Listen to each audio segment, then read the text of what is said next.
Allah yang menciptakan segala-galanya. Bermula daripada Adam kepada wujud. Bermula daripada tidak ada kepada ada. Nah, itulah makhluk. Ya kan? Bukan saja makhluk, bahkan keperluan apa saja terkait makhluk dicipta oleh Allah Subhanahu wa taala. Nah, kemudian Allah Subhanahu wa taala meminjamkan kepada makhluk untuk menjalani hidup itu. Kan? Apapun semua yang tercipta itu dipinjamkan kepada makhluk. Justru dipinjamkan, maka tuannya, pemiliknya adalah Allah Subhanahu wa taala. Yang kedua, dan yang ketiganya, Allah Subhanahu wa taala mentadbir sekalian makhluknya dan termasuk apa-apa yang menjadi keperluan makhluk yang dipinjamkannya. Nah, dialah yang mentadbir. Berarti menyeluruh itu. Ya, menyeluruh itu. Okey. Jadi kalau sudah demikian, makhluk kita, khususnya kita manusia sebagai makhluk, apa yang ada? Apa yang kita boleh klaim sebagai milik kita? Apa? Nah, itu maksudnya kan. Apa yang kita boleh klaim, kita boleh dakwakan sebagai milik kita? Kereta itu dipinjamkan oleh Allah. Ianya bermula daripada rezeki itu kan. Nah, semuanya dipinjamkan oleh Allah. Bahkan membolehkan kita hidup yang namanya nyawa, yang namanya roh pun dipinjamkan oleh Allah Subhanahu wa taala. Nah, secara mudah kita mengatakan bahawa tidak ada apapun yang boleh dibangsakan kepada milik kita, tidak ada. Betul kan? Nah, kalau tidak ada, kenapa manusia ini jadi sombong saja dengan Allah? Ya kan? Banyak manusia. Kalau istilah baru kita sebut majoritinya. Majoriti manusia sombong saja dengan Allah Subhanahu wa taala. Daripada sombong itu tercetus yang lain-lain. Sombong, bakhil, degil, macam-macam lagi kan. Puncanya adalah manusia tidak sedar diri. Ya. Puncanya apabila manusia tidak sedar diri bahawa seluruhnya termasuk rohnya dipinjamkan oleh Allah Subhanahu wa taala.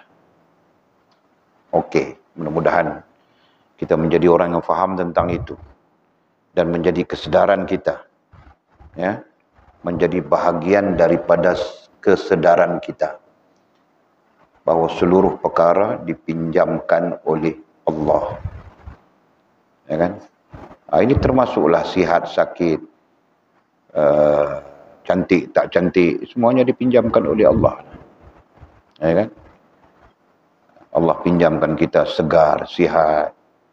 Dan Allah SWT boleh mengambil pada bila-bila masa pun segar sihat kita itu. Kenapa? Karena itu adalah haknya Allah SWT. Ya kan? Kuat dan sebagainya. Allah boleh ambil bila-bila masa pun karena itu adalah haknya Allah SWT.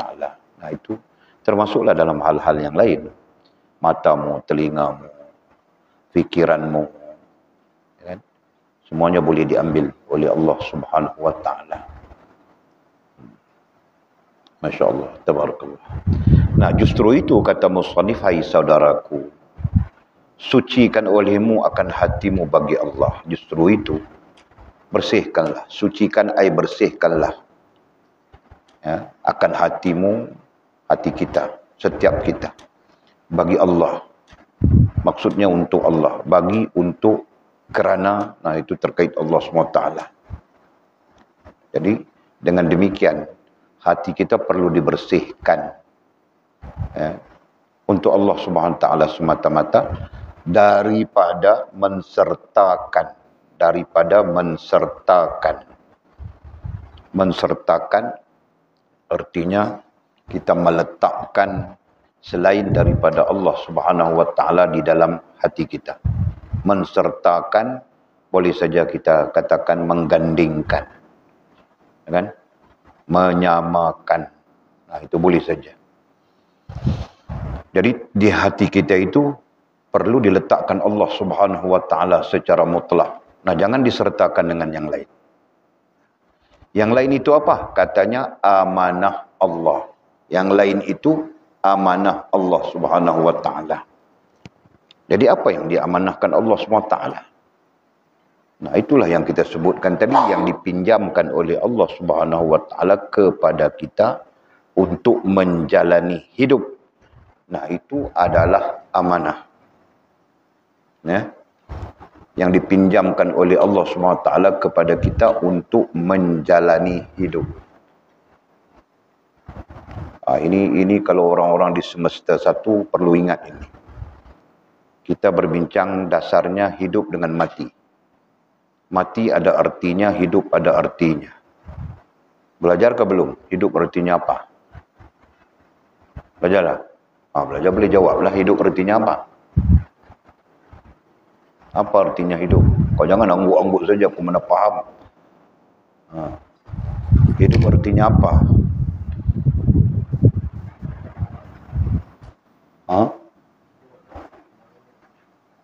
Itu tentang masih, ya kan? Enologinya. Enologi artinya penerangannya. Nah, kau mau terangkan macam mana hidup, tentang arti hidup itu apa? Mesti ada enologi kan? Mesti ada penerangannya. Enologi artinya penerangan. Nah, itu mudah begitu. Mesti ada penerangannya. Apa artinya mati? Apa artinya hidup? Supaya kita dapat faham bahwa kita bukan bermula dengan hidup. Kita bermula dengan mati. Betul? Kita bermula dengan mati. Betul tak Azrin? Mati dulu, kemudian baru hidup.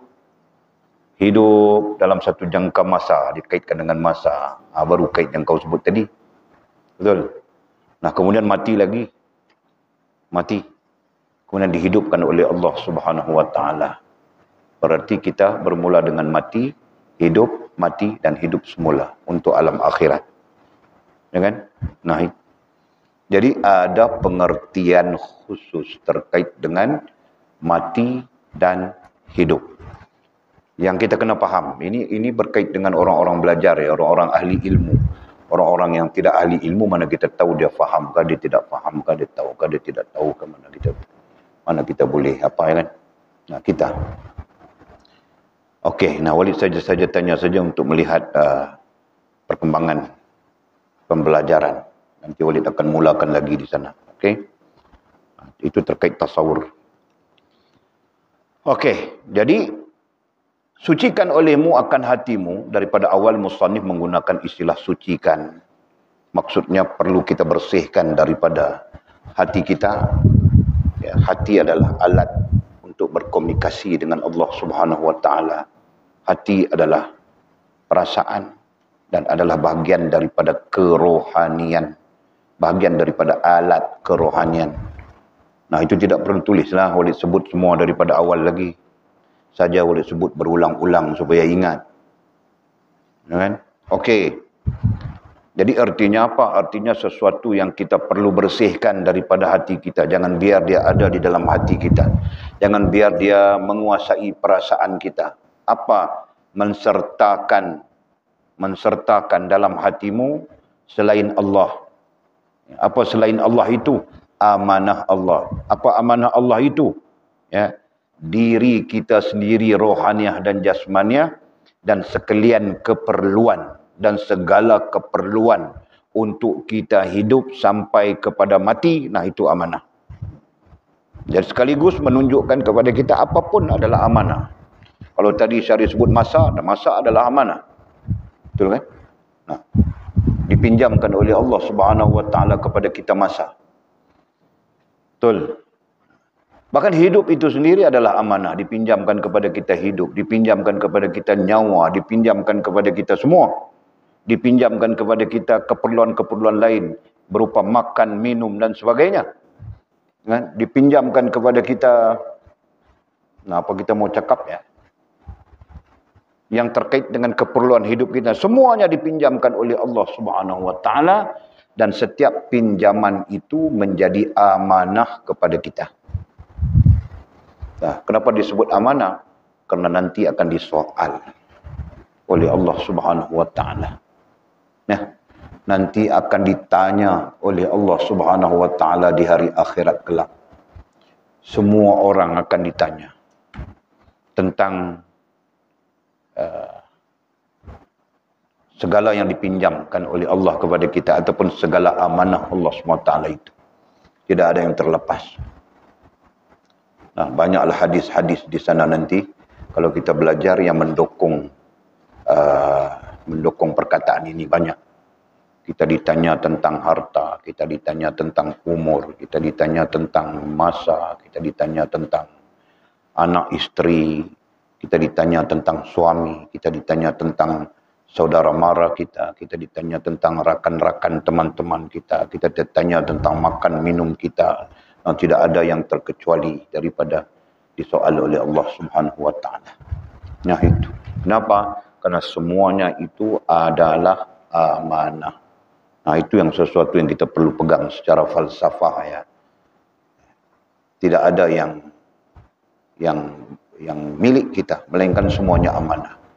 Kucing yang didukung oleh dipegang oleh Aina pun amanah juga. Sampai-sampai lena kucing itu. Nanti kucing itu doa pada kau lah. Ya Allah, budak ini dia telah menjagaku, ya Allah. Begitulah. Okey. Dan katanya, dan hiasi olehmu akan dia, dan hiasi olehmu akan dia, dia hati. Dia hatimu. Dan hiasi olehmu akan dia, ai hatimu, dengan fakir hakiki. Dengan fakir hakiki. Tadi kita terjemah sudah, kita tafsir sudah. Fakir hakiki itu maknanya kesedaran diri, kesedaran diri bahawa kita tidak memiliki apa-apa. Itu tafsiran kita tadi kan. Jadi hiasi hatimu dengan rasa fakir hakiki, dengan kesedaran diri bahawa kita sebenarnya tidak memiliki apapun, melainkan semuanya dipinjamkan oleh Allah Subhanahu wa taala. Nah, kita gunakan istilah kesedaran diri. Karena ini nanti mudah-mudahan menjadikan kita orang sentiasa sedar. Kaya pun kita sedar. Kita sedar diri kita. Susah pun kita sedar diri kita. Ada pun kita sedar diri kita.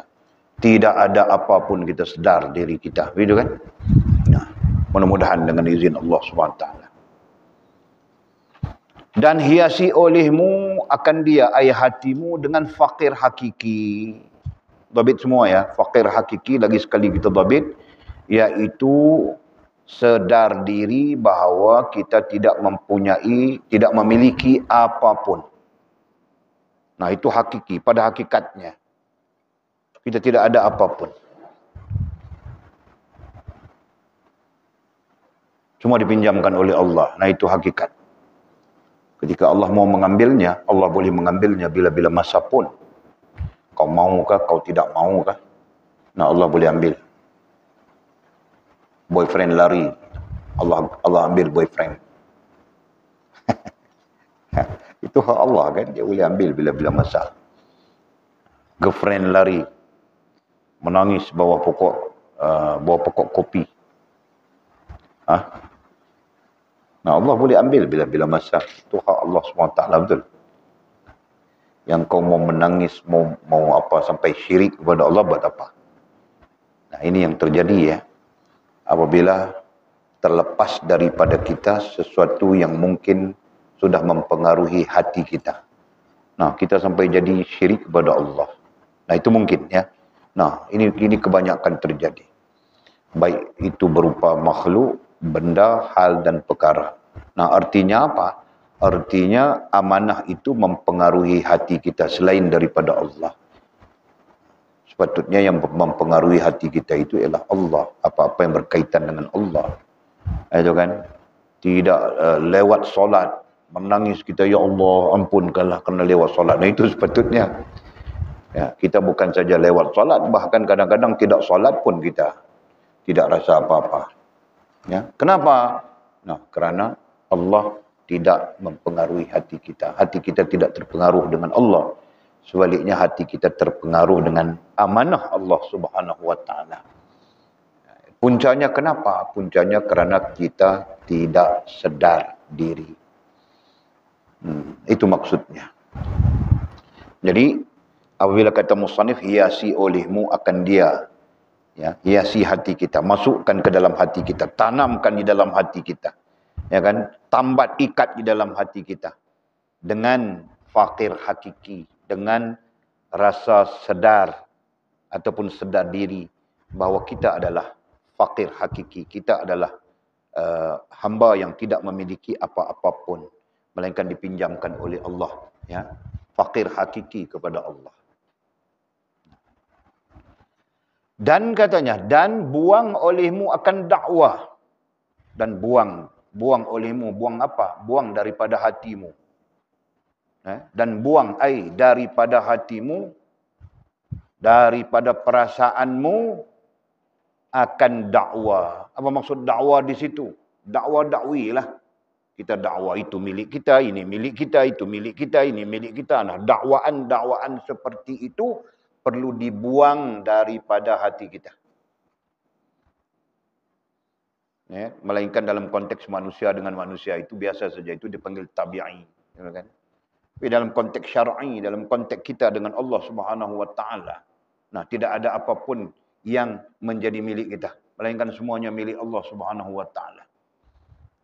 Jadi jangan ada dakwaan ke atas Allah. Dakwaan ke atas makhluk, nah itu biasa saja, itu tabi'i saja, ya. Dakwaan ke atas Allah jangan. Itu milikku, ini milikku, itu milikku, ini milikku, tidak ada milik kita, semuanya milik Allah SWT. Dipinjamkan kepada kita saja. Ya? Fahamkah? Mana si ini? Siapa? Si Lina? Hah? Sakit perut? Orang perempuan sakit perut kami faham saja.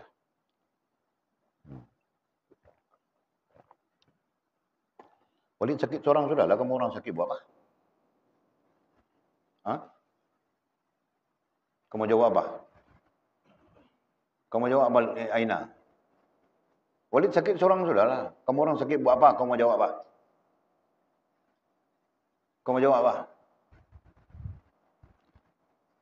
Kami milik Allah, kami pun sakit jugalah. Bila Allah mau sakit. Nah, itu jawapannya. Kau ini. Syaril jawab macam itu saja, sekali lalu saja. Okey. Dan buang air dari hatimu, ya. Dan buang air dari hatimu. Katanya buang olehmu akan dakwah. Jadi dakwah itu apa? Dakwah itu ialah dakwaan-dakwaannya yang mungkin muncul di akalmu, yang mungkin muncul di hatimu, bahawa amanah Allah Subhanahu wa taala itu adalah milikmu. Nah, itu perlu dibuang, jangan ada. Kekalkan saja bahawa itu adalah amanah Allah Subhanahu wa taala. Nah, itu yang selamat daripada kita mendakwakan milik kita. Ini ada boyfriend saja. Nah, itu milik aku, milik aku. Kan nak gaduh-gaduh sampai mau bunuh-bunuh, tahu kan? Lelaki pun serupa juga. Ada boyfriend, ada girlfriend seorang saja. Awek. No, kalau kabut saja, berebut sampai mau bunuh-bunuh. Kalau tidak bunuh pun macam-macam hal lah. Macam-macam hal yang tidak wajar, hal yang tidak baik keluar daripada situ. Nah, kenapa? Karena mereka mendakwakan milik mereka. Padahal tidak ada pun yang menjadi milik kita. Tidak ada selama-lamanya. Ya kan? Betul lah.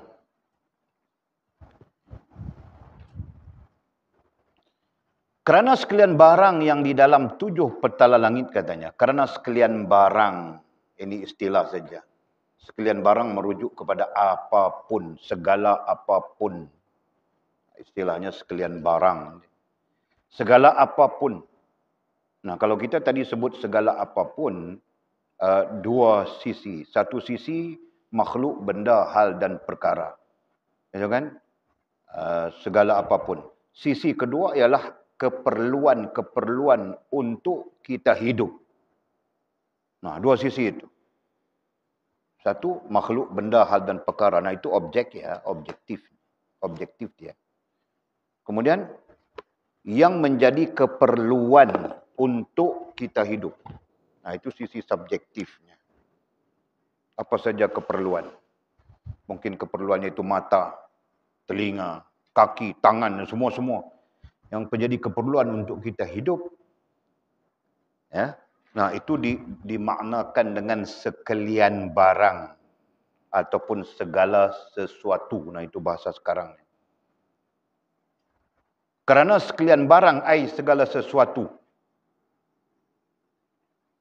yang menjadi keperluan untuk kita hidup. Ya, di dalam 7 petala langit. Nah, bukan di bumi saja. Di dalam 7 petala langit dan 7 petala bumi. Musannif menyebut istilah 7 petala langit kerana mengikuti Al-Quran. Al-Quran pun lazim menyebut begitu. Allahul ladzi khalaqas samawati wal ard. Inna fi khalqis samawati wal ard misalnya. Dengan terjemahannya kemudian disebut 7 petala langit. Ya, kerana ada yang keperluan makhluk yang bersifat langit dan ada keperluan makhluk yang bersifat bumi. Fahamkah? Nah, kerana itu disebut 7 petala langit dan 7 petala bumi. Keperluan makhluk yang bersifat langit, nah itu udaranya dan sebagainya. Keperluan makhluk yang bersifat bumi, nah itu menumbuhkan tanam-tanaman, buah-buahan, makan yang menjadi makanan manusia. Ya kan? Makanan manusia dan haiwan. Nah itu yang bersifat bumi. Jadi sekalian barang, segala sesuatu yang di dalam 7 petala langit dan 7 petala bumi itu milik bagi Allah. Jadi Walid sebut 2 tadi. Satu, makhluk, benda, hal dan perkara. Itu satu sisi. Semuanya milik Allah. Nah ini berarti awekmu kalau dia lari tinggalmu pun itu biasa saja. Karena itu milik Allah dia pun kan. Nah kau mau teriak-teriak bawah jambatan itu buat apa? Contoh. Ya kan? Okey. Lagi selain daripada makhluk, benda, hal dan perkara. Nah segala keperluan untuk makhluk, benda dan hal perkara itu berlaku. Ataupun disebut hidup. Nah semuanya milik Allah Subhanahu Wa Taala. Nah, itulah dikaitkan dengan sekalian barang. Kan? Yang di 7 petala langit maupun di 7 petala bumi itu milik bagi Allah. Nah ini bukan tentang maklumat saja. Ini tentang kesedarannya. Sangat penting kesedaran ini. Supaya kita tidak mensyirikkan Allah SWT dengan makhluk, benda, hal dan perkara langsung tidak langsung. Walaupun ini dalam konteks kerohanian, nah justru rohaniah itu sendiri perlu bersih. Betul kan? Nah kebersihannya itu mencakup akidah, mencakup ibadah dan mencakup adab. Nah, jadi kesimpulannya jangan ada di dalam hati kita. Jangan ada di dalam rohaniah kita. Dakwah-dakwi bahawa kita memiliki ada perkara, ada makhluk, benda, hal dan perkara dan ada yang menjadi keperluan itu menjadi milik kita bukan. Nah begitu. Jadi kesimpulannya milik siapa? Milik Allah Subhanahu Wa Taala. Kesedaran itu perlu ada. Jadi Walid dengan itu Walid pun tidak heran lah dia mau pergi mana, dia mau jadi bapa itu milik Allah. Serah saja lah kan. Bukan ada hal apapun.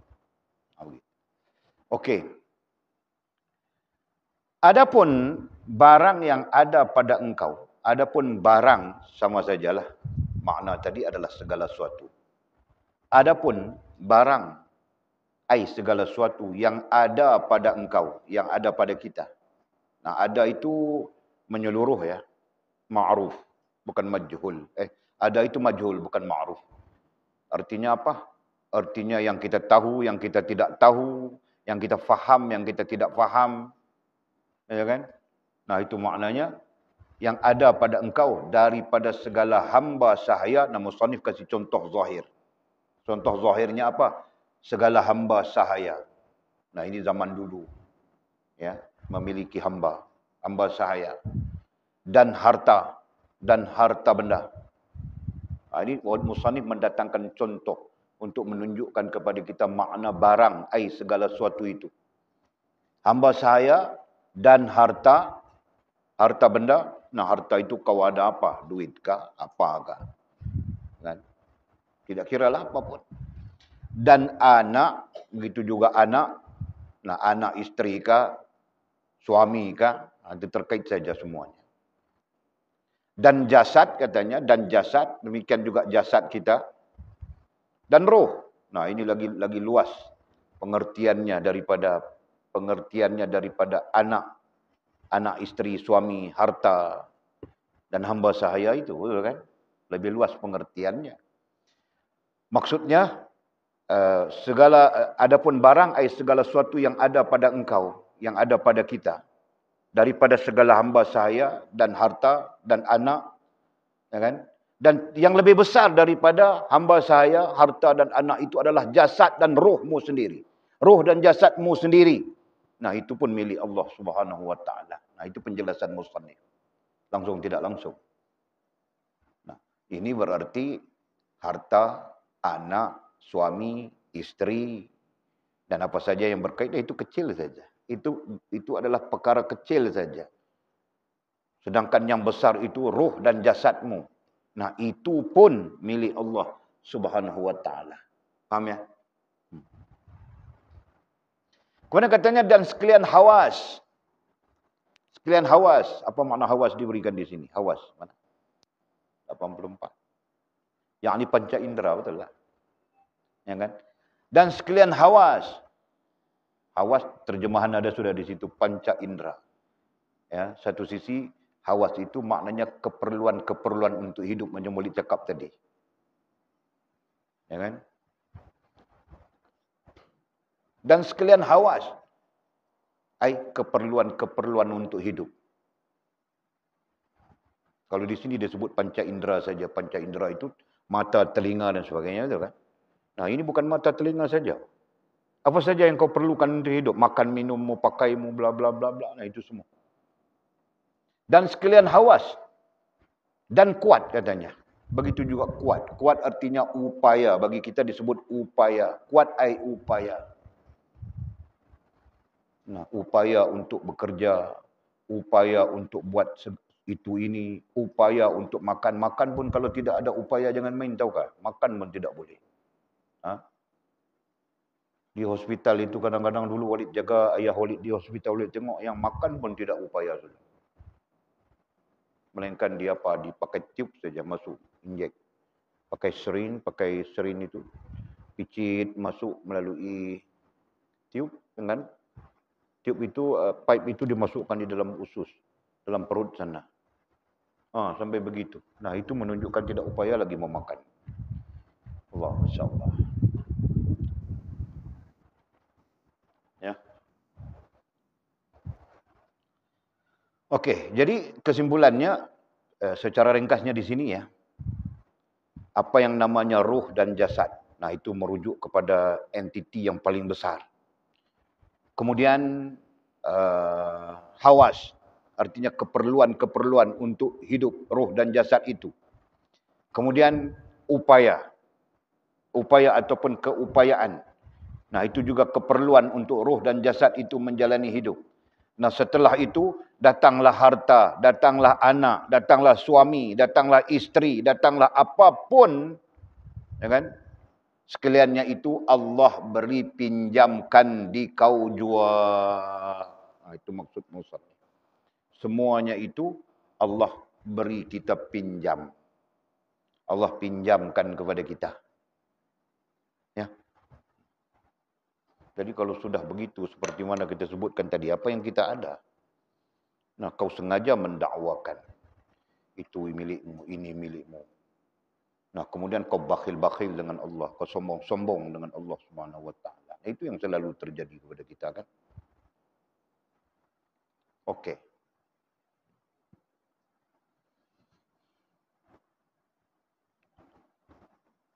Jadi boleh saja sebut susun tadi.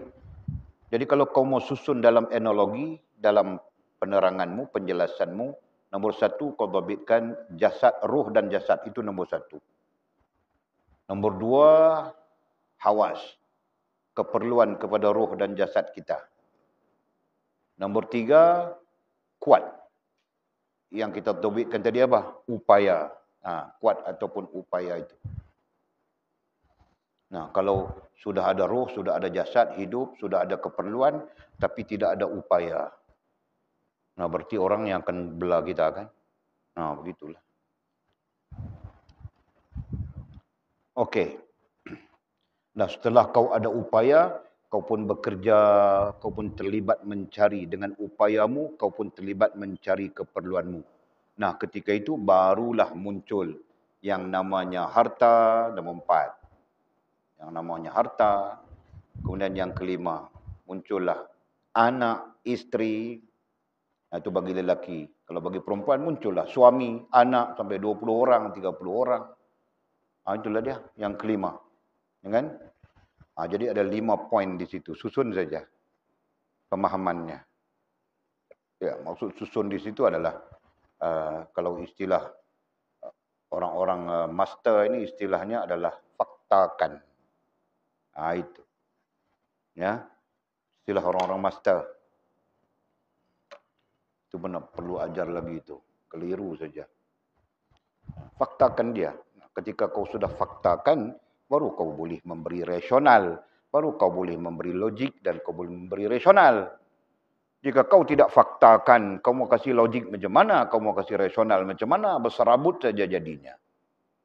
Nah, nanti mengajar orang pun pening.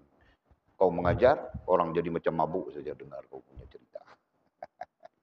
Ya kan? Nah, itulah fakta. Jadi fakta pertamanya jasad dan roh itu merupakan bahagian terbesar yang dipinjamkan Allah kepada kita.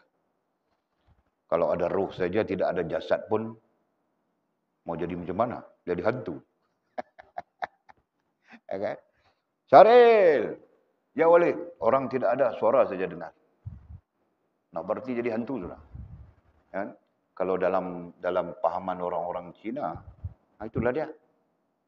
Kan? Jadi hantu. Azrin, ya Walid. Kan? Suara saja dengar. Azrin tidak ada. Aina, ya Walid. Aina tidak ada. Yang ada suara dia saja. Nah, itu hantu. Nah, Walid selalu saja dengar suara-suara macam itu. Tahukah? Sekejap-sekejap teriak sana. Sekejap-sekejap teriak sini. Apa hal? Gaduh. Budak-budak selalu. Tahukah? Budak-budak hantu. Macam-macam. Tadi siapa tak tahu bergaduh di depan ni. Aduh. Semak. Okey. Jadi sudah ada jasad dan roh. Kemudian Allah pinjamkan kepada kita hawas. Hawas artinya keperluan-keperluan hidup yang datang daripada perasaanmu. Betul kan? Nah, kau rasa mau pakai kereta, kau rasa mau pakai motor. Selepas kereta dengan motor, kau rasa mau pakai bini. Nah, itu tahap-tahap. Bini pun tahap-tahap ada juga, tahukah? Tahap pertama rasa-rasa saja. Tahap kedua mungkin lebih. Tahap ketiga, kau tengok tiang elektrik pun kau nampak cantik sudah. Itu tahapnya kau perlu berbini dipanggil. Itu kan? Itu bahagian daripada keperluan-keperluan lah. Nah, untuk itu Allah menyediakan kepadamu, Allah pinjamkan kepadamu kuat, upaya. Kau pun berupaya. Sama ada upaya itu datang daripada dirimu sendiri atau upaya itu datang daripada orang lain. Betul kan? Nah, macam Walid sekarang mana ada upaya mau buat apa? Bini nak belah.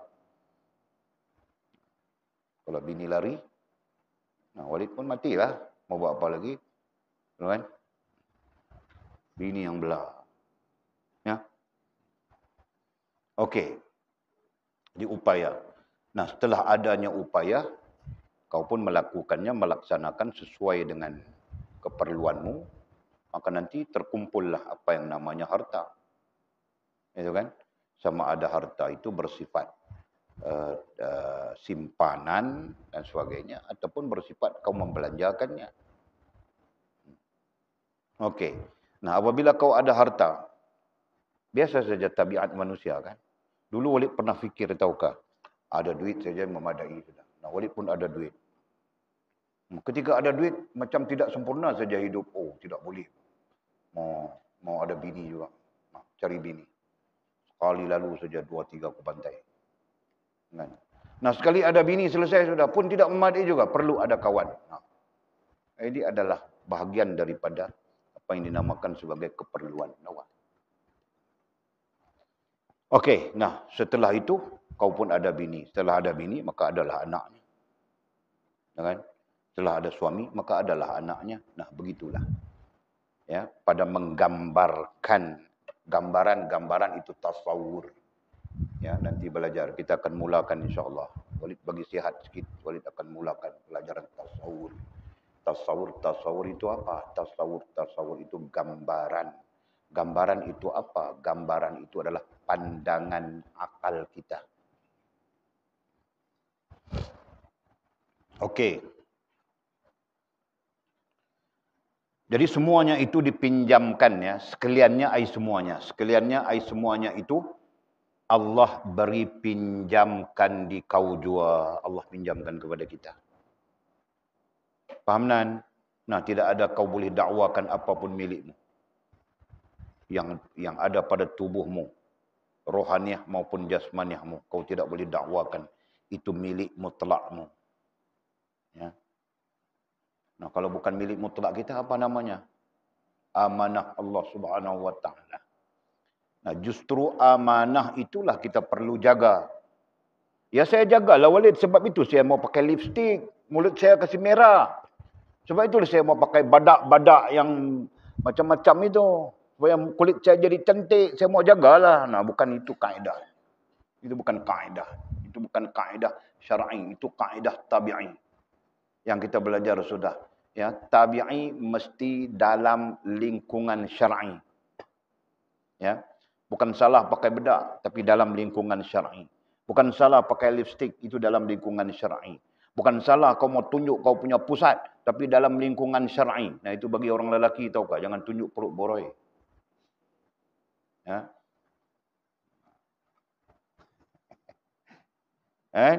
Nah, dalam lingkungan syar'i, fahamkah? Nah, apa saja tabi'i yang dalam lingkungan syar'i, maka itu sah. Dalam urusan, dalam hubungan kita dengan Allah Subhanahu wa taala. Begitu.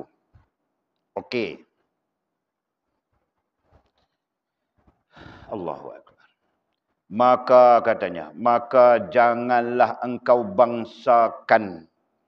Maka janganlah engkau bangsakan sekaliannya itu. Perkataannya bangsakan. Jadi dalam huraiannya apa itu bangsakan? Ini perkataan bangsa-bangsa ini. Nah, bukan merujuk perkataan literal ya. Bukan perkataan pemaknaan perkataan secara istilah, tapi secara tafsiran. Bangsakan itu artinya meletakkan dan menetapkan. Itu dipanggil bangsa. Ya. Perkataan bangsa. Bangsa artinya satu kelompok, satu komuniti, suku dan sebagainya. Itu boleh dipanggil bangsa. Tapi dalam hal ini, bangsa itu artinya meletakkan dan menetapkan sekaliannya itu bagi engkau. Kita meletakkan itu milik kita. Sebagai contoh. Itulah maknanya membangsakan. Antara lainnya. Maka janganlah engkau. Janganlah ini kalau dalam konteks kerohanian dipanggil wajib akli. Ya. Wajib akli dan wajib adi digabungkan. Ya. Wajib pada akal dan wajib pada adat. Jadi jangan itu adalah jangan nafi. Jangan menolak terus itu. Kan? Artinya jangan ada. Jangan berlaku. Jangan. Itu maksudnya. Janganlah engkau bangsakan. Ai menetap. Apa tadi? Meletakkan dan menetapkan. Gitu. Sehingga menjadi dakwamu, gitu kan? Sehingga menjadi dakwamu. Sekaliannya itu. Apa sekaliannya itu yang disebutkan? Nombor 1, nombor 2, nombor 3, nombor 4, nombor 5 itu tadi. Ya, sebagai andaian asas saja. Ya. Sekaliannya itu ayat 1, 2, 3, 4, 5. Ya, bagi engkau. Sekaliannya itu bagi engkau. Nah, maksud bagi engkau di situ adalah penetapan itu tadilah. Itu milikku, ini milikku, itu milikku. Kita menetapkan, kita meletak dan menetapkan di dalam hati kita. Berarti kita membangsakan. Itu istilahnya. Jangan. Kecuali secara tabi'i saja. Itu Walid ulang-ulang sebut ya. Ulang tunjuk lagi sekali supaya kurang-kurangnya maklumat ini ada. Tabi'i. Nah, ini syar'i. Okey. Nah, tabi'i ini diri kita. Syar'i ini hak Allah SWT. Jadi, apapun tabi'i kita perlu disandarkan kepada syar'i. Jika syarak membenarkan, nah silakan. Jika syarak tidak membenarkan, jadi jangan. Itulah boleh sebutkan tadi, mau pakai lipstik secara tabi'i, nah memang orang mau pakai lipstik. Orang laki-laki pun pakai lipstik sekarang, tahu tak? Kan? Boleh tengok banyak orang laki-laki pun pakai lipstik. Bukan saja yang lembik-lembik itu, yang sotong-sotong itu. Yang tidak sotong pun pakai. Ya. Sebab ada lipstik untuk apa dipanggil, untuk menjaga bibir dan sebagainya, kan? Bolehlah Azrin. So kita beli seorang 3. Nah Azrin, boleh lipstik kat kita pun. Lepas tu Bedah tengok dia senyum-senyum kat kita. Dia senyum. Bedah hang pakai lipstik. Lah. Janganlah dia kata kat kami pula. Okey. Jadi pakailah sekadar tabi'i. Dan jangan bercanggah dengan syarak. Nah, lipstik bercanggah dengan syarak itu macam mana? Kau pakai untuk menunjuk-nunjukkan. Atau kau pakai untuk menarik perhatian. Itu berarti bercanggah dengan syarak. Betul kan? Itu contoh.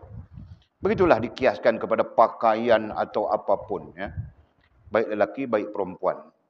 Jadi itu bercanggah dengan syarak. Okey. Selesai sudahkah? Maka janganlah engkau bangsakan meletakkan dan menetapkan di hatimu sekaliannya itu 1, 1, 2, 3, 4 dan 5 itu. Ya, bagi engkau. Bagi dengan makna milik. Ya.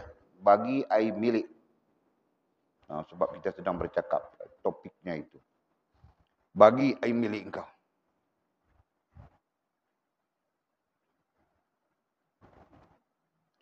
Dan jangan dakwakan. Ini perkataan yang kita sebutkan tadi. Dan jangan dakwakan. Nah, kerana kita membangsakan. Kita membangsakan di dalam hati kita. Artinya kita meletak dan menetapkan di dalam hati kita. Semua itu milik kita. Maka muncullah dakwaan. Itu kan? Muncullah dakwaan. Apa dakwaannya? Itu milikku. Ini milikku. Itu milikku. Ini milikku. Itulah. Padahal mana ada milik kita. Padahal milik Allah Subhanahu Wa Taala. Ya kan? Jadi katanya, dan jangan dakwakan dia. Jangan dakwakan dia. Apa dia? Nombor 1 sampai nombor 5 tadi. Jangan dakwakan dia sekaliannya itu. Ya. Berarti nombor 1 sampai nombor 5. 1 sampai 5. Jangan dakwakan dia sekalian itu. Ya. Karena sekaliannya itu 1 sampai 5 tadi. Contoh itu saja kan. Karena sekaliannya 1 sampai 5 tadi amanah Allah. Ini penjelasan musannif langsung, tidak langsung. Sekaliannya dari nombor 1 sampai nombor 5 yang kita sebutkan tadi, susunannya itu. Sekaliannya amanah Allah Subhanahu Wa Taala.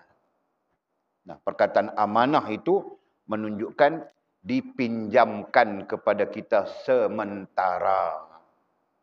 Ya kan? Dipinjamkan kepada kita sementara.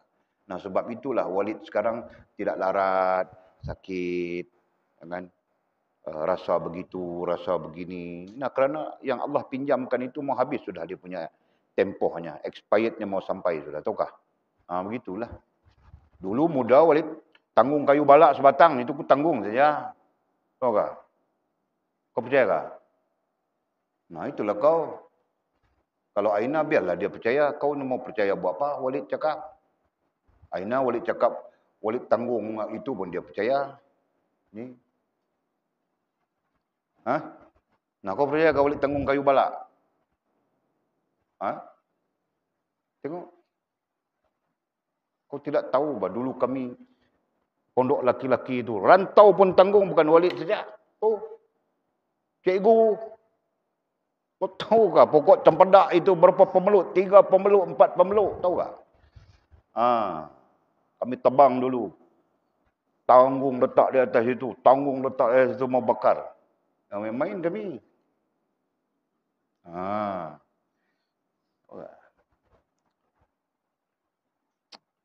Itulah sejarah, kan itu sejarah.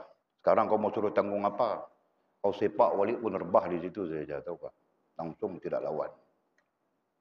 Kalau dulu kau tengok aku lawan atas pentas tu aku lawan Tomoy, tahu kah? Walid cerita sudah kah? Walid dulu main Tomoy ni. Kau dulu lawan stage dengan Siam. Walid kalah, tahu kah? Kalah kerana dia apa? Nah, itu strategi lah. Walid pun lupa. Strategi mau mengalahkan lawan. Datang dia punya manager, dia punya apa, dia punya koordinator lawan. Dia tu pakai minyak.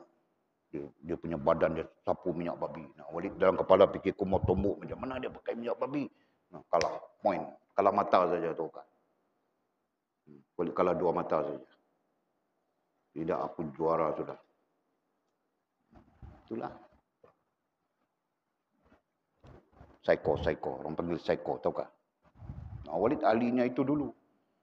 Tapi sekarang mama mau suruh mengajar, aku tidak mau. Sebab apa? Sebab mengajar ni, macam ni, macam itu. Nah, aku tidak mau itu. Aku mau betul-betul. Kalau tatak betul-betul dengan parang-parang betulnya. Aku tidak mau dengan ini plastik-plastik, kayu-kayu ni aku tidak mau. Nanti luka, biarlah luka. Putus, biarlah putus. Macam itu aku mau. Aku mau ajar. Tahu kan? Kadang-kadang mama mau cakap macam itu juga. Ajarlah budak-budak ini begitu begini. Jangan bagi Walid ajar. Kalau Walid ajar kamu orang tidak tahan. Karena Walid pun dilatih begitu bah. Dalam latihan itu semua berat-berat saja. Begitulah. Okey. Yang ini tak apa Walid ajar, yang ini tak apa. Sudah cukup ya, selesai ya. Kemudian kata musannif, padahal engkau menanggung dia. Padahal engkau menanggung dia sekaliannya. Padahal engkau menanggung. Perkataan menanggung itu sisi lain disebutkan taklif, dipertanggungjawabkan. Ya kan? Sisi lain disebut apa? Taklif ya. Biar kita sebut taklif itu supaya kita lazim dengan istilah ilmu. Padahal engkau menanggungkan, ai taklif, artinya dipertanggungjawabkan. Kau menanggungkan dia sekaliannya. Dia sekaliannya ai 1 sampai 5 tadi. Itu semua ditaklifkan kepada kita, dipertanggungjawabkan kepada kita. Ya. Padahal engkau menanggungkan ai taklif dia sekaliannya ai 1 sampai 5 amanah Allah yang berat. Kita ditaklifkan sebagai amanah Allah SWT yang sangat berat. Kenapa sangat berat? Kerana akan dipersoalkan. Ya. Nah itu. Jadi semua orang akan dipersoalkan berkaitan dengan hidup kita. Berkaitan dengan 1 sampai 5 yang kita sebutkan tadi. Nah, semua itu akan dipersoalkan. Masya-Allah, tabarakallah. Nah, kalau kita katakan jasmaniah kita itu antaranya adalah mata, telinga, kaki, tangan dan sebagainya, nah, semua akan dipersoalkan. Tidak ada yang akan terlepas daripada dipersoalkan oleh Allah Subhanahu wa taala. Sekian jam, sekian masa kau pergi dating dengan seorang awek di Johor Bahru. Tengok wayang. Nah, sambil tengok wayang itu kau gagau saja. Nah, itu pun akan dipersoalkan. Nah, begitulah. Kan? Seorang lagi kawan kita pergi dating di Kelang. Dia kerja di Kelang itu jam, dia dating di Kelang.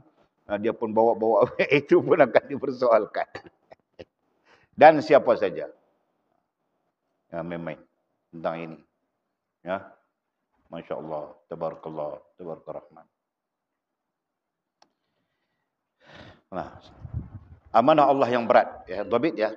Amanah Allah yang berat, kenapa berat? Akan dipersoalkan.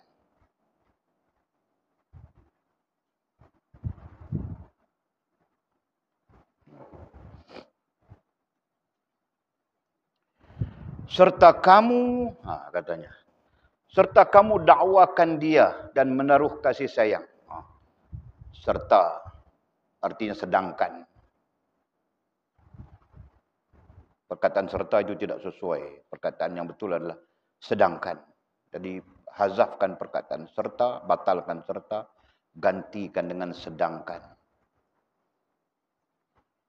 Sedangkan kamu dakwakan. Sedangkan kita mendakwa dia. Apa dia? 1 sampai 5. Ini contoh ya. 1 sampai 5 itu contoh saja. Ya. Sedangkan kamu mendakwakan dia, ayat 1 sampai 5 itu tadi, rohmu, jasadmu, hawasmu, upayamu, hartamu, anakmu dan segala apa yang lain lagi. Kamu dakwakan dia. Kan? Dakwa apa? Dakwa milikmu. Sedangkan kamu dakwakan dia, ayat 1 sampai 5 itu milikmu. Dhabit perkataan milik supaya ayat tidak canggung.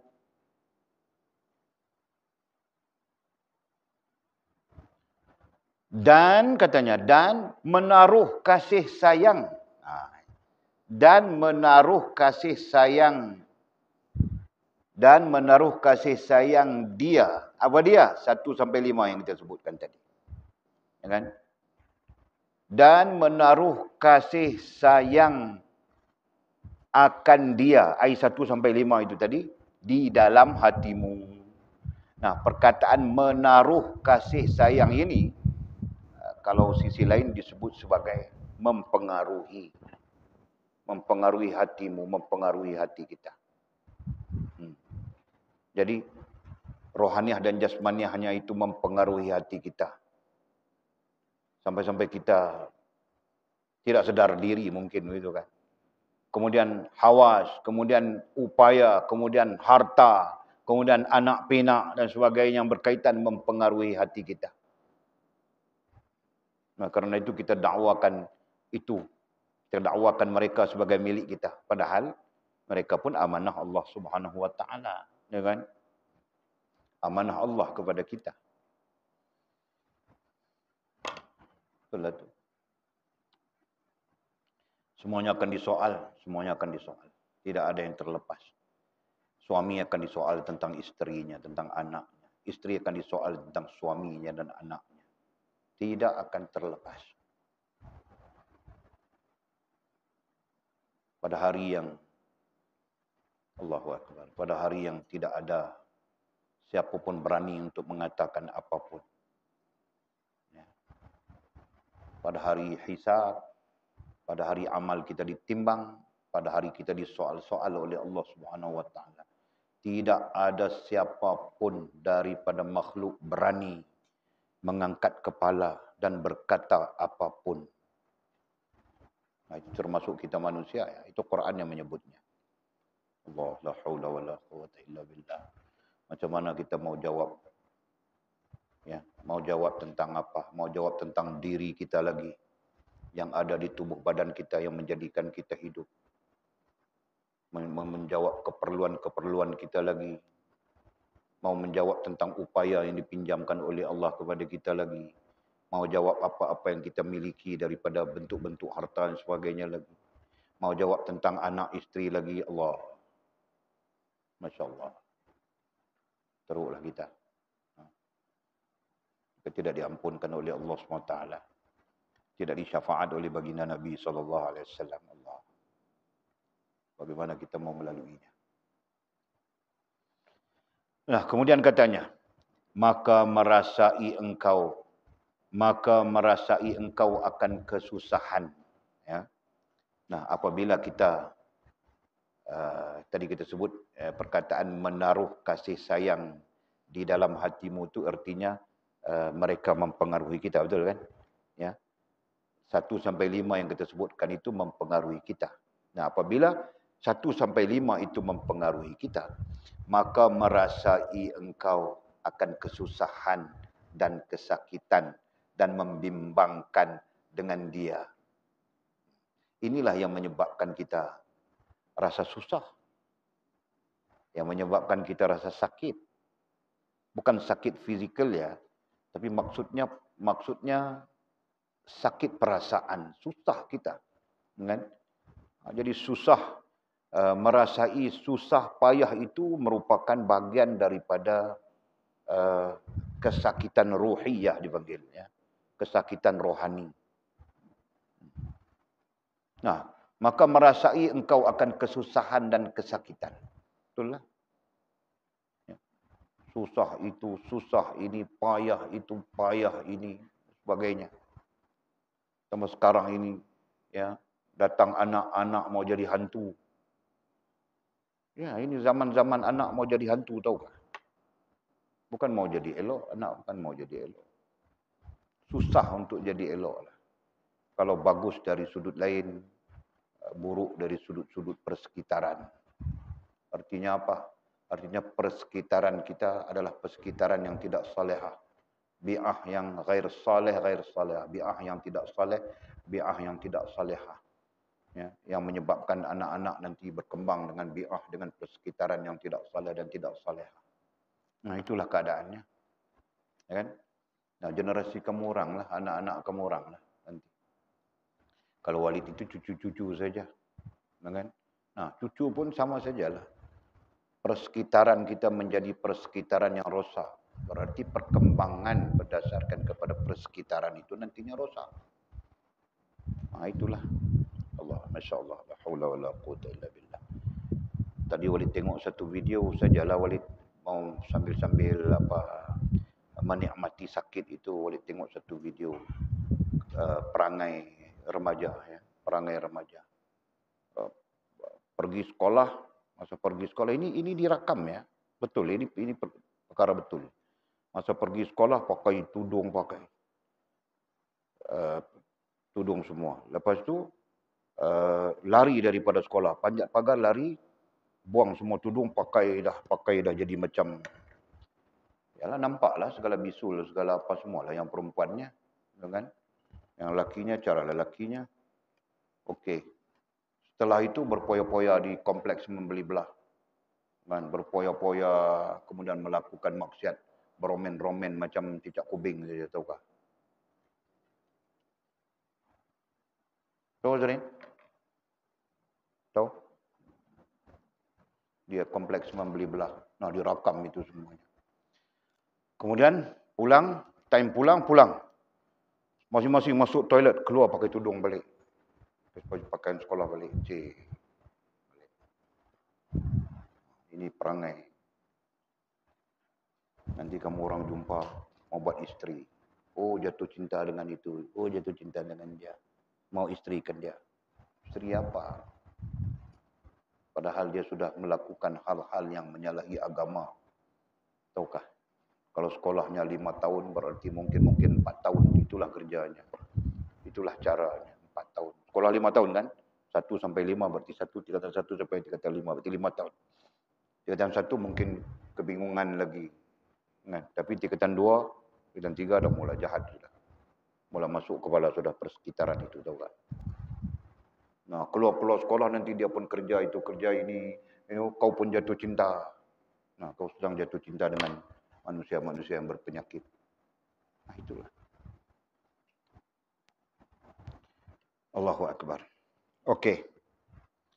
Jadi katanya, maka merasai engkau akan kesusahan dan kesakitan. Betul lah. Jadi, kerana itulah, kerana mereka mempengaruhi hati kita. Hati kita terpengaruh dengan mereka yang kita sebutkan tadi. 1 sampai 5, ya kan? Bukan terpengaruh dengan Allah, bukan amanah Allah mempengaruhi kita.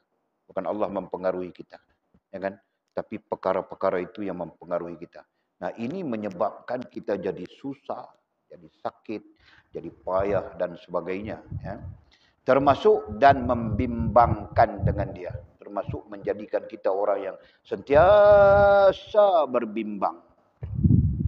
Dengan dia yang 1 sampai 5 tadi. Nah, kita sentiasa bimbang saja. Kita bimbang dengan itu, bimbang dengan ini, bimbang dengan itu, bimbang dengan ini, sampai mati. Nah, hidup hanya berbimbangkan makhluk, benda, hal dan perkara dan keperluan yang terkait. Nah, perlukah kita hidup macam itu? Ya kan? Yang sepatutnya hidup kita perlu bimbang urusan kita dengan Allah. Bimbang urusan kita dengan agama. Ya kan? Nah, sepatutnya itu. Nanti karena kita karena bimbang urusan kita dengan Allah, bimbang urusan kita dengan agama, nah itulah yang akan membaikkan kita. Betul kan? Bukan berbimbang tentang hal-hal ini. 1 sampai 5 ini bukan membaikkan kita. Ini malah menjauhkan kita daripada Allah Subhanahu wa taala, malah menjauhkan kita daripada agama. Berapa ramai orang yang sibuk mencari keperluannya begitu, keperluannya begini, melalaikan Allah, melalaikan agama. Betul kan? Nah, Walid bercakap pengalaman. Walid pun pernah dalam situasi ini, tahukah? Fikir macam mana lah. Hanyut sudah. Sudah berapa bulan, berapa lama sudah tidak mengajar. Kan? Itulah contoh. Okey. Dan membimbangkan dia daripada membimbangkan dia apa? Membimbangkan dia ayat 1 sampai 5 tadi kan? Membimbangkan dia berarti kita terlalu membimbangkan hal 1 sampai 5 tadi. Nah, oleh 1 sampai 5 saja. Boleh sebut dalam kod-nya 1 sampai 5. Nah, kita bimbang tentang diri kita. Tak handsome, mau bagi handsome. Pergi masuk gym supaya sadu, six pack, eight pack dan sebagainya. Kan? Jadi kita bimbangkan jasmaniah kita. Kan? Rohaniah pun kita bimbang juga. Jadi perasaan kita itu mesti ditentram, mesti orang tunduk kepada kita, mesti orang respect kita. Nah, itu keadaan-keadaan sebaliknya ya. Nah, itu keadaan-keadaan terjadi.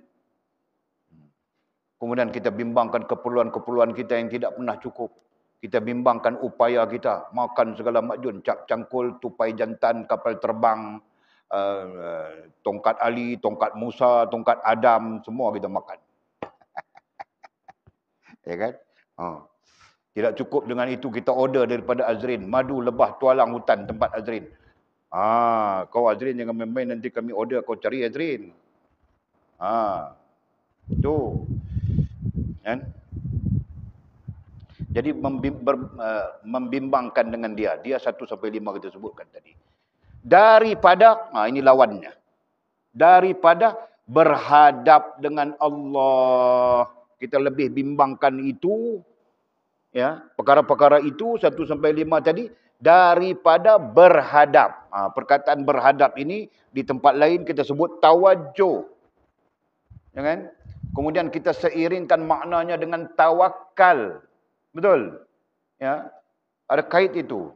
Berhadap artinya tawajuh. Tawajuh artinya fokus. Kan? Tawajuh artinya tujuan. Ada berapa makna kita saringkan, ya, yang langsung tidak langsung memberi makna tawakal itu.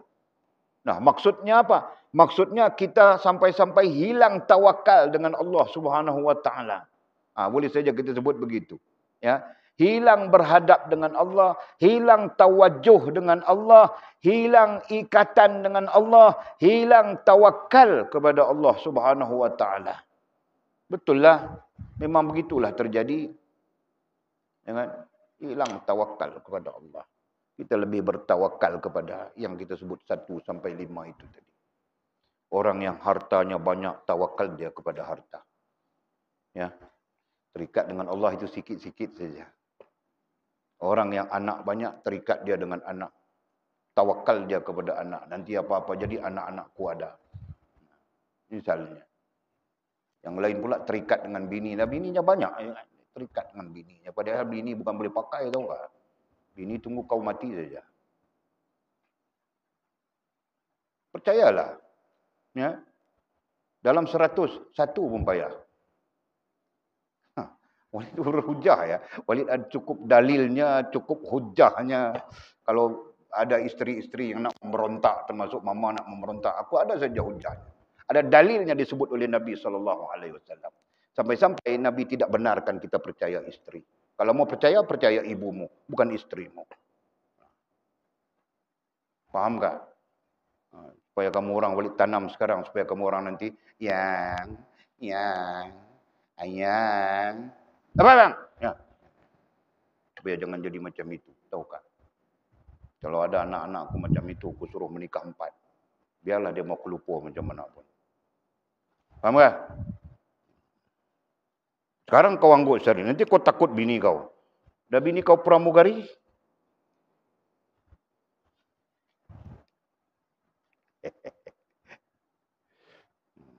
Okey. Okey, dan daripada berhadap dengan Allah.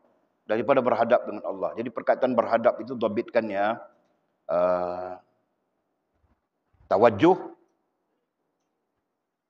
dan tawakal sekurang-kurangnya. Sekurang-kurangnya. Ataupun kita mau dhabit 7 itu silakan.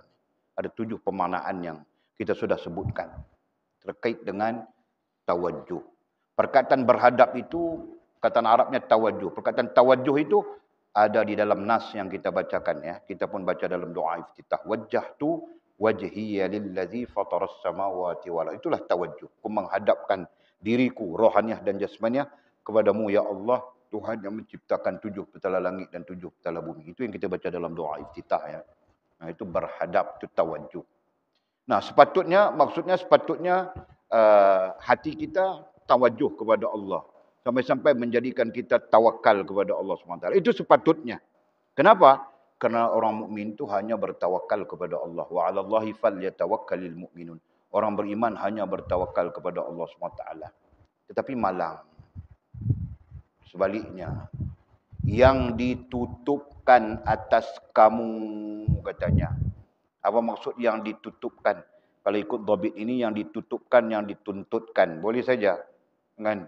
Tapi Walid terima yang ditutupkan itu, sebab guru Walid dulu menyebut begitu. Yang ditutupkan itu artinya tertutup hati kita.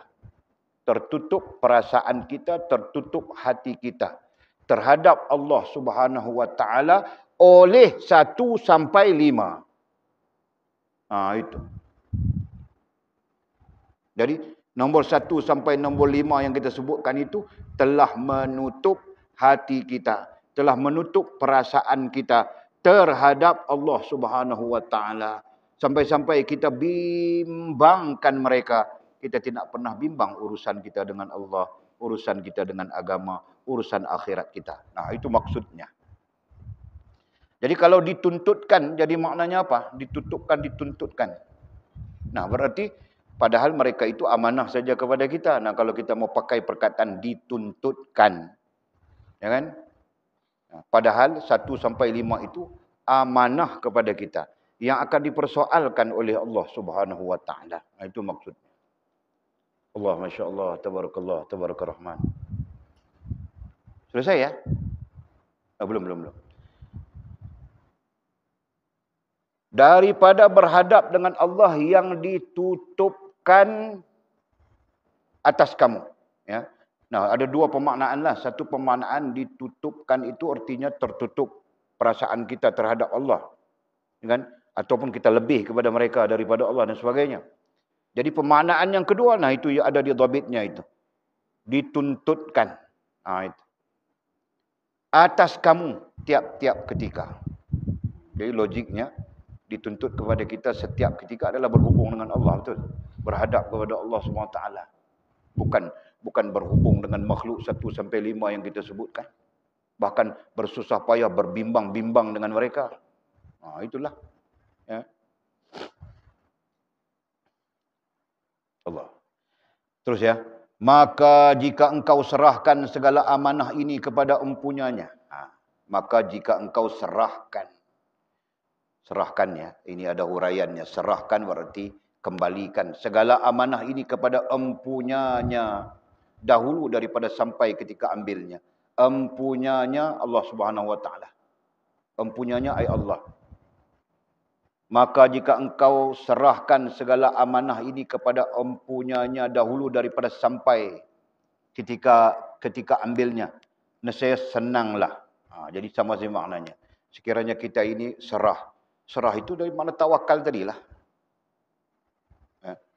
Sekiranya kita menyerahkan amanah, ya, amanah yang dipinjamkan oleh Allah ini kepada empunyanya, iaitu Allah Subhanahu Wa Taala. Artinya kita sentiasa berhubung dengan Allah Subhanahu Wa Taala. Kemudian katanya dahulu daripada sampai ketika ambilnya, sebelum kita mendapat amanah itu. Ya.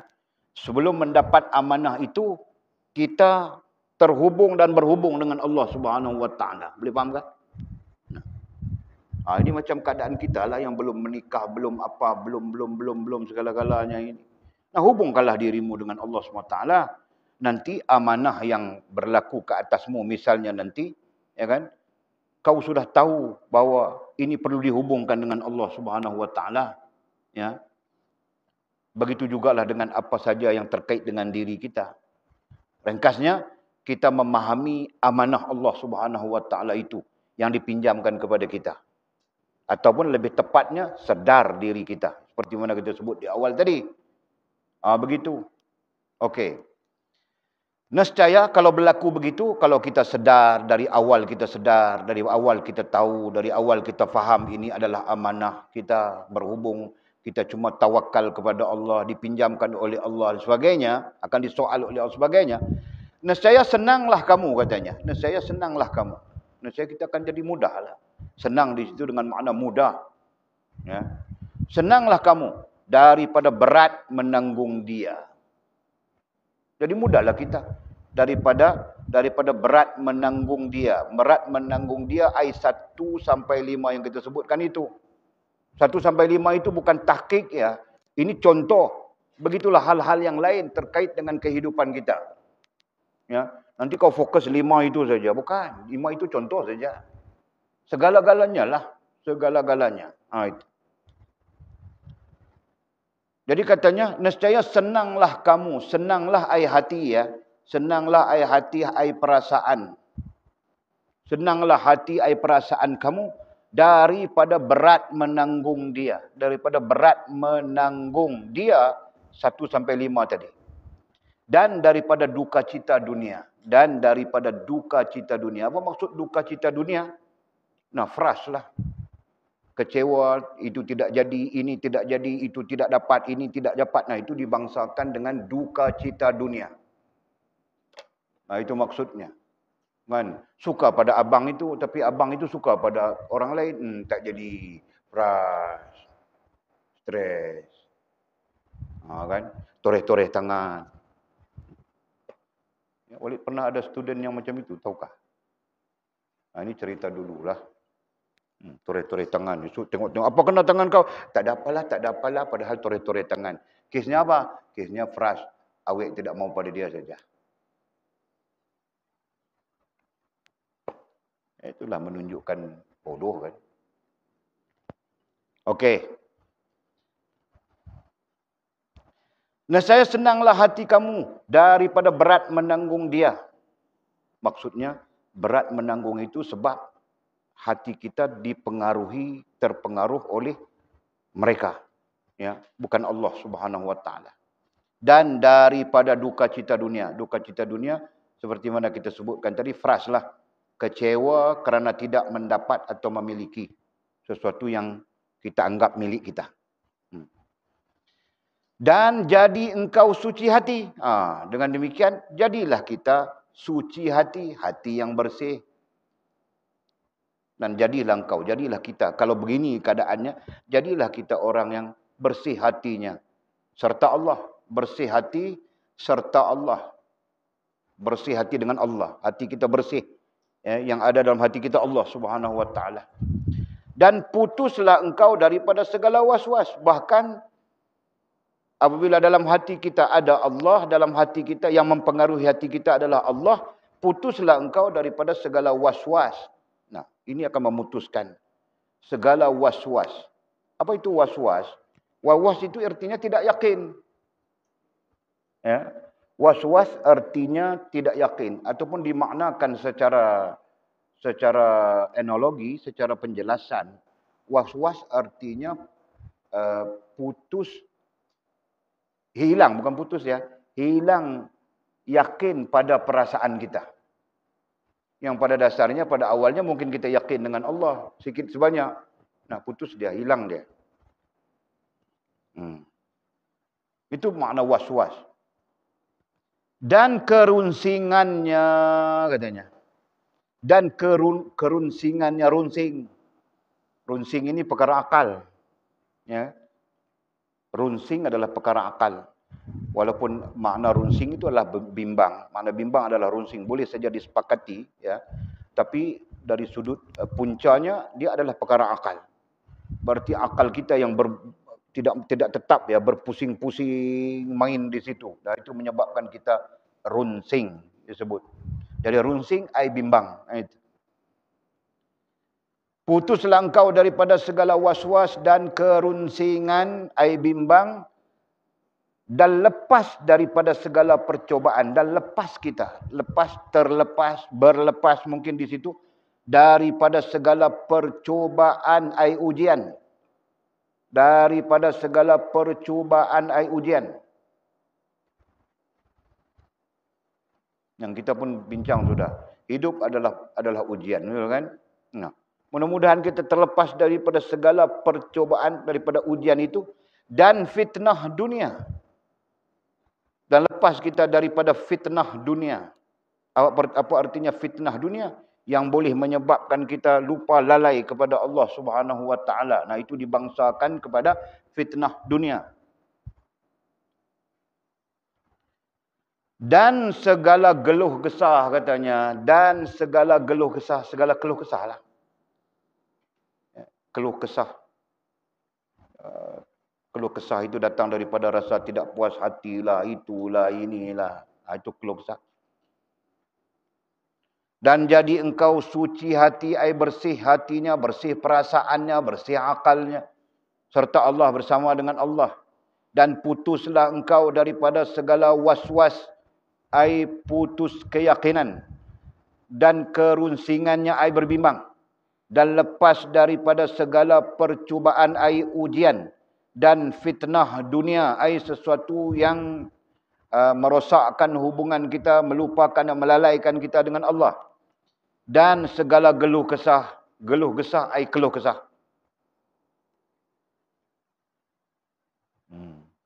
Dia pun terbit keluh kesah juga. Keluh kesah, ya, keluh kesah itu terjadi daripada rasa tidak puas hati. Macam-macam bentuk keluh kesah. Lah, lah. Kadang-kadang cakap lagi, kenapa jadi macam ini? Kenapa? Nah, itu semua lambang-lambang keluh kesah. Ada yang bentuknya macam protes-protes saja. Kenapa jadi macam ini? Tidak wajar jadi macam ini. Aku bukan seorang yang melakukan dosa, padahal dosa penuh di belakang. Kan? Aku seorang yang baik. Kan? Jadi ini semua dimaksudkan dengan geluh kesah ataupun keluh kesah yang mungkin terjadi pada semua orang. Okey. Kerana katanya yang jadi daripada menanggung amanah Allah. Jadi semua yang kita sebutkan tadi, ya, baik was-was, kerunsingan, apa semua fitnah dunia dan segalanya. Semuanya ini yang jadi terjadi daripada menanggung akan amanah Allah SWT. Semua ini terjadi daripada amanah yang Allah SWT berikan kepada kita itu. Hanya sahaja kita tidak faham itu amanah, kita lalai terhadap Allah, lupa terhadap Allah. Nah, itu yang menyebabkan jadi berat kepada kita. Tapi kalau kita menanggungnya sebagai amanah Allah dan kita tidak lalaikan diri kita daripada Allah, kan? Dan sedar diri, itu kita kaitkan dengan isu kita. Sedar diri kita bahawa kita adalah fakir, artinya kita menanggung amanah Allah SWT. Nah, inilah yang melepaskan kita daripada apa yang disebutkan tadi, kerunsingan, was-was, fitnah dunia, ujian dan segalanya. Masya Allah, tabarakallah. Jadi kesimpulannya, sedar diri itu penting, ya. Sedar diri bahawa kita menanggung amanah Allah Subhanahu wa taala. Sedar diri bahawa kita adalah fakir. Semuanya milik Allah. Itu pentingnya. Bahkan sampai-sampai menyelamatkan kita daripada kesyirikan-kesyirikan yang mungkin terjadi. Okey. Kemudian kata musannif, maka hendaklah kamu banyakkan fikir akan perkataan. Jadi katanya hendaklah ini anjuran, ya. Patutnya kita begitu. Banyakkan fikir. Ya. Banyakkan fikir. akan perkataan daripada bercakap. Perkataan akan itu dengan makna dari. Jadi kita banyak fikir daripada banyak cakap. Betul lah. Dengan kadang-kadang kita ini banyak cakap, fikirnya kurang. Menyebabkan cakap tidak fikir. Bila cakap tidak fikir, itulah rosak. Ya, cakap yang tidak fikir. Jadi pada keadaan apapun, ya kita mau bercakap, kita kena fikir. Supaya percakapan kita itu memberi manfaat kepada kita, sama ada hubungan dengan Allah maupun hubungan dengan agama dan seterusnya hubungan dengan sesama makhluk. Nah, ini membawa maksud jangan kau main cakap saja suka-suka hati. Ya kan? Okey. Jadi lebih kepada maksud musannif itu dakwah-dakwah tadi. Jangan kau pandai dakwah itu, dakwah ini, dakwah itu, dakwah ini, itu saja. Dan katanya, pada tiap-tiap ketika kamu sebut akan Tuhanmu dan kembali kepadanya. Dan pada tiap-tiap ketika, setiap waktu. Ketika ay waktu. Setiap waktu kamu sebut akan Tuhanmu. Zikirlah kepada Allah. Ingatlah Allah SWT. Dan kembali kepadanya, kembali kepada Allah SWT. Ay taubat. Perkataan kembali kepadanya itu maklum sajalah. Kita maklum sudah. Kembali kepada Allah, maka istilah dari sudut kerohanian adalah bertaubat. Jadi maksudnya pada setiap ketika kita mengingati Allah, sebut nama Allah, buat ibadat dan sebagainya, ya kan? Dan bertaubat kepada Allah Subhanahu wa taala. Khususnya berkaitan dengan hal ini, hal yang boleh menjadikan kita syirik terhadap Allah Subhanahu wa taala, walaupun syiriknya itu bersifat khafi, ya, bersifat kecil, bersifat tersembunyi. Nah, itu pesan musannif. Jadi banyakkan kita berfikir daripada bercakap, satu. Nombor dua, banyak berzikir, menyebut nama Allah, berzikir mengingati Allah dan bertaubat kepadanya. Itu yang kedua. Jadi boleh dhabitkan satu tindakannya. Yang kedua, sebutkan nama Allah, artinya zikir. Yang ketiga, taubat kembali kepadanya. Supaya katanya, supaya jadi engkau daripada ahlillah. Supaya kita termasuk di dalam ahlillah. Yang kita sudah khitab, sudah putuskan bahawa yang selamat itu adalah ahlillah di dunia sampai akhirat. Betul kan? Ahli dunia tidak selamat. Ahli akhirah pun tidak selamat. Boleh saja mereka mencampur adukkan. Ya kan? Nah, yang selamat itu adalah ahlillah. Justru kita berusaha untuk menjadi ahlillah. Mana katanya? Dan sucilah hatimu. Dan sucilah, bersihlah hati kita. Sucilah hatimu, berarti bersihlah hati kita kepada milik Allah. Artinya menjadi milik Allah. Hati kita menjadi milik Allah. Allah menguasai hati kita. Dan mabuklah kamu. Ini majaz. Jangan cuba-cuba cari air ketom. Dan mabuklah kamu di dalam Ka'batullah. Mabuk, perkataan mabuk, sisi lain disebut asyik. Ya. Perkataan yang menghilangkan syubhah, perkataan mabuk itu takut orang salah faham, ya. Asyik. Dan mabuklah, ay asyiklah. Kalau mau padam perkataan mabuk silakan. Pakai perkataan asyik itu lebih bagus, ya kan? Dan asyiklah kamu. Dan asyiklah kamu di dalam Ka'batullah. Jadi asyikkan hati kita. Asyiklah kamu dalam Ka'batullah. Arti kita asyikkan hati kita dengan Allah. Ya kan? Sesungguhnya mengingati Allah itu indah. Sesungguhnya mengingati Allah Subhanahu wa taala itu ketenangan. Walid ada tengok satu video kan, di France. Seorang lelaki, dia dipantau. Dia lalu saja depan masjid, dia akan berhenti dengar Quran yang dibaca. Kan? Sebelum masuk waktu solat selalu saja ada bacaan Quran. Jadi dia pulang kerja, dia akan duduk di depan masjid. Dia duduk di depan masjid, dengar ayat Quran 10, 15 minit, 20 minit baru dia balik. Jadi dia punya pergerakan itu diperhatikan. Ada orang perhati. Sampai hari yang lama dia begitu, orang ini datang interview. Kenapa kau setiap hari aku nampak kau datang di sini, kemudian kau balik? Dia kata, aku dengar itu yang dibaca. Kenapa dengan yang dibaca? Dia kata, setiap kali aku mendengar yang dibaca itu, hatiku menjadi tenang. Jiwaku menjadi damai. Dan seolah-olah menyelesaikan 1000 masalah di dalam aku punya kerja tadi. Dengan beban-beban kerja seolah terlerai hanya mendengar itu saja. Panjanglah ceritanya sampai akhirnya dia masuk Islam. kan? Akhirnya dia menjadi mualaf